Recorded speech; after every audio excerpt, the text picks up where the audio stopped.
Pero bago tayo magpatuloy ay pakilike ang ating video. Ganon din ang subscribe button, pati na rin ang bell icon para lagi kayong updated sa mga parating ko pang mga uploads.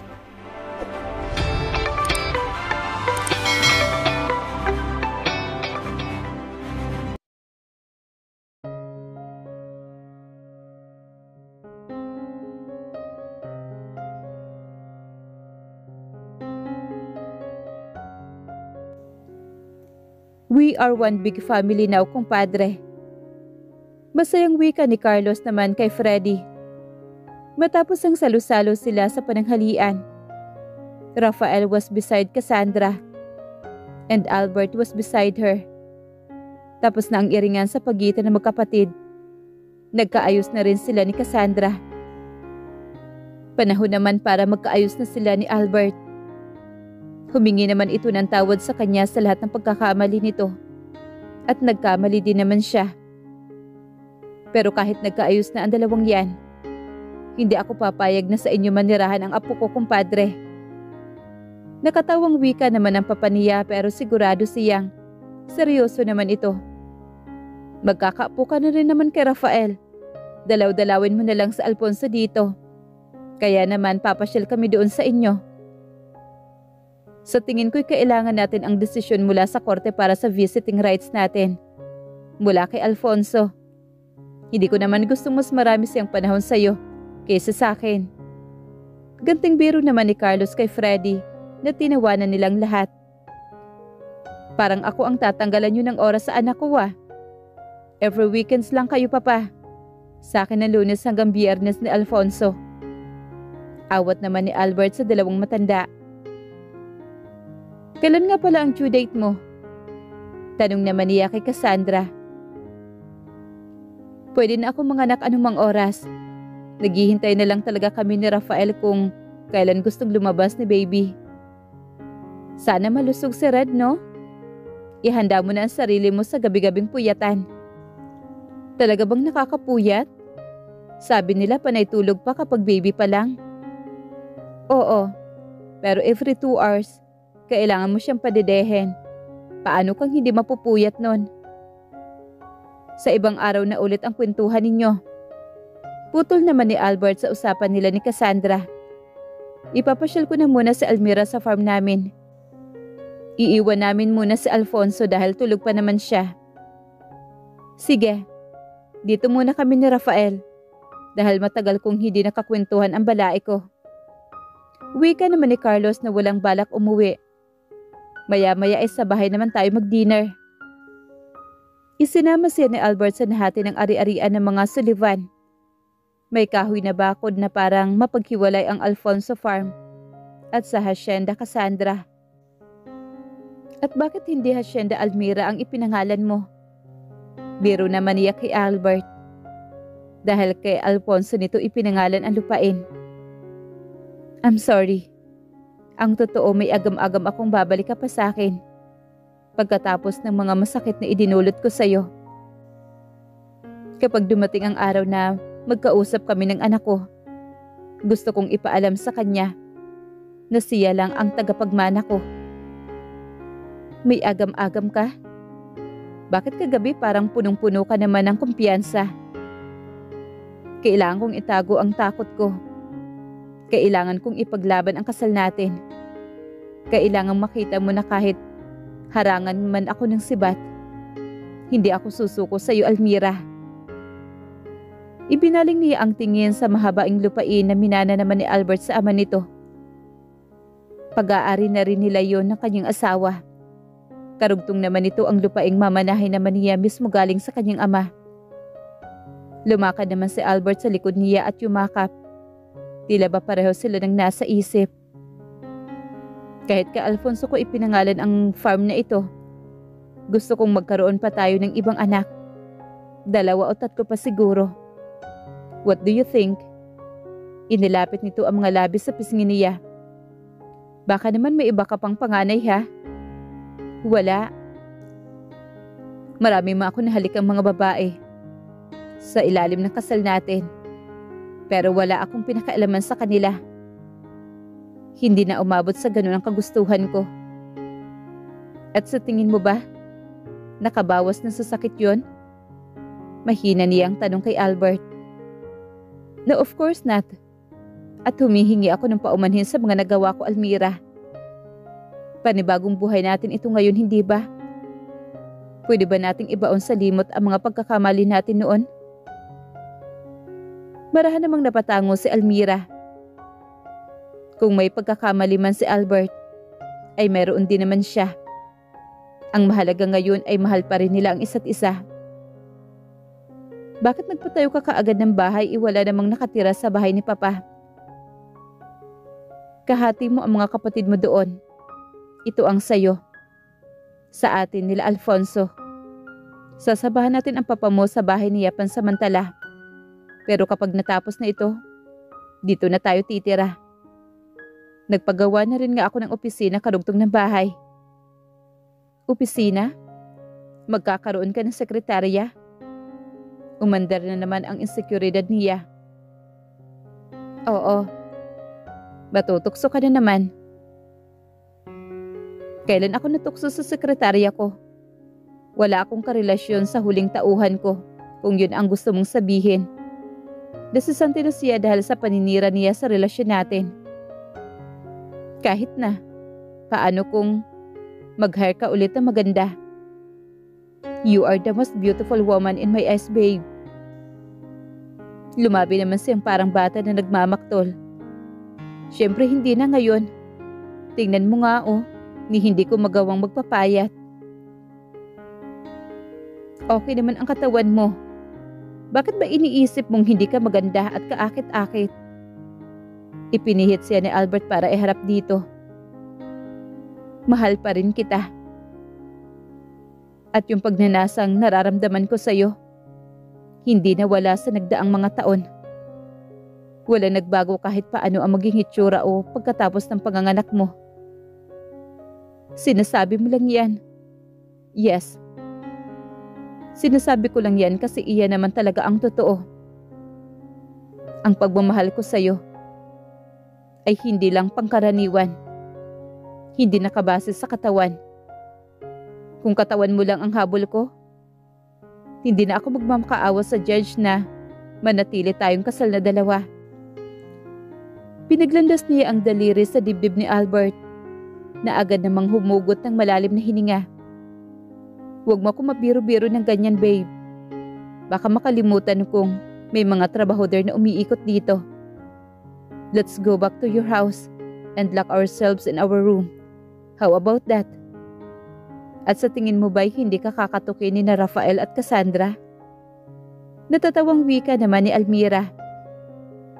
Bakit ba kasi nag-extend ang dinner ng lunch ng mga yun sa bahay? Tila may inis na wika naman ito na ipinamaywang pa ang mga kamay. Idi sana, nagpahinga na lang tayo sa kwarto. Bagong dating kami, hindi ba? Siyempre na-miss nila tayong makasama. Pero dapat binigyan muna nila tayo ng panahon para mabawi ang oras ng isa't isa. Nakasali naman kaagad sila. Naiinis ka talaga niyan? Natatawang wika naman ni Almira nang makitang seryoso at nakakunot ang noo ni Albert. May naisip ako. O ano naman yon? Nandoon silang lahat sa bahay nyo. Ibig sabihin, walang tao sa mansyon ngayon. Albert? Namilog naman ang mga mata niya sa naisip nito. If there's a will, there's a way, babe. Hinawakan nito ang kamay niya at hinila siya papunta sa mansyon ng mga Sullivan. Baka magtaka ang mga katulong kung bakit tayo nasa inyo. Gusto niyang pigilan si Albert. Sisasantihin ko kapag may nalaman akong intimididang katulong. This is our chance, babe.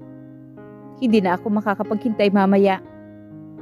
Kumindat itong muli saka itinuloy ang paglalakad patungo sa mansyon. Siya naman ay naging sunod-sunuran na lang. Walang tigil ang pagkabog ng dibdib sa antisipasyon at kaba. Oh, tapos na ba kayo mag-ikot? Nagulat pa sila ni Albert na pagdating sa mansyon ay kararating din lang ni Rafael at Cassandra.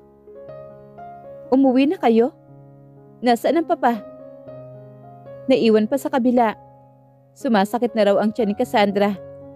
Kailangan na namin magpunta sa ospital dahil baka nagle-labor na siya. Manang, ang mga bag na dadalhin, ilagay na ho sa kotse. Utos pa ni Rafael sa katulong. Lumingon naman siya sa kinaroroonan ni Cassandra na nasa sofa na hawak ang tiyan. Alam niya kung paano kahirap ang mga nakaya agad niya itong nilapitan. Anong nararamdaman mo? Masakit. Rafael? Tawag nito sa asawa. Patakbo namang lumapit si Rafael pero hindi alam kung ano ang gagawin. Saan ang masakit? Bakit masakit? Manganganak ka na ba talaga? Oh my God. Relax, Rafael. Parang ikaw naman ang manganganak dyan. Kakaikot mo. Hingang malalim, Cassandra. Utos naman niya rito. Ang sakit. Hindi alam ni Cassandra kung uupo o tatayo. Masakit talaga yan. Pero huwag ka mag-alala. Maya-maya lang ay makikita mo na si Red. Pagbibigay niya ng lakas ng loob rito. Pero pinagpawisan naman si Cassandra na hawak ang tiyan niya. Kailangan na ba natin ng ambulance? Si doktora na ba ang pupunta dito? What should I do? Tarantang tanong naman ni Rafael. Siyempre kayo ang pupunta sa ospital. Pero kung tatawag pa kayo ng ambulansya, baka abutin pa si Cassandra dito mapaanak. Ipagdadrive na lang kayo ni Albert. Ano? Agad naman napalingon si Albert na napakamot naman ang ulo. Isang warning look naman ang ibinigay niya sa asawa para sumunod na lang ito. Okay. Nasaan ang susi? Binuhat na naman ni Rafael si Cassandra na wala ng tigil sa kakaiyak dahil sa sakit na nararamdaman nito.